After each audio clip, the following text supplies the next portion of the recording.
پیارے بچوں، آج کی کہانی ہے خرگوش اور کچھوا۔ ایک کچھوے اور خرگوش کی دوستی ہو گئی۔ دونوں ایک ساتھ کھیلتے گھومتے پھرتے۔ ان کو معلوم تھا کہ لڑائی اچھی بات نہیں ہے، لیکن پھر بھی کبھی کبھی ان کی آپس میں لڑائی ہو جاتی۔ ہوتا یوں کہ دونوں راستے میں جا رہے ہوتے تو خرگوش تیز چلنے کی وجہ سے آگے نکل جاتا اور کچھوا اپنی بھاری جسم کی وجہ سے تیز نہ چل سکتا اور پیچھے رہ جاتا۔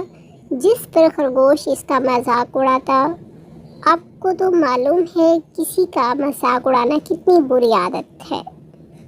آخر ایک دن کچھوے نے تنگ آ کر خرگوش سے کہا، دیکھو مجھے بھی اللہ ہی نے پیدا کیا ہے اور تمہیں بھی اللہ ہی نے پیدا کیا ہے، اس لیے تم اپنے تیز چلنے پر غرور مت کرو۔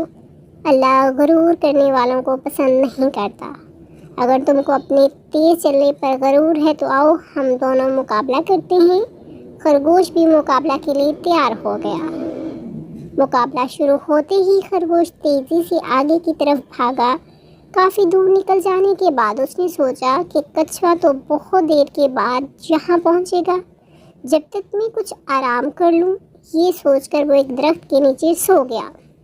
ادھر کچھوا آہستہ آہستہ چلتا ہوا خرگوش کے پاس سے گزرا۔ خرگوش سو رہا تھا۔ کچھوا ساری بات سمجھ گیا۔ اس نے اپنی تیز رفتار اور تیز کر دی اور مقررہ جگہ تک پہنچ گیا۔ اب خرگوش اپنی نیند سے بیدار ہوا اور بھاگتا ہوا مقررہ جگہ تک پہنچا جہاں پہلے کچھوا موجود تھا۔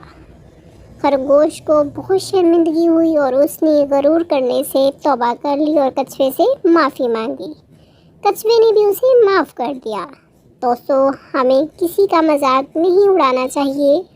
ہر ایک کو اپنے سے بہتر سمجھیں گے تو کبھی ہماری کسی سے لڑائی نہیں ہوگی، اور جو کسی کو تنگ کرنے کے لیے مذاق اڑاتا ہے تو مرنے سے پہلے اللہ تعالیٰ اس کو بھی اس کمزوری میں مبتلا کر دیتے ہیں۔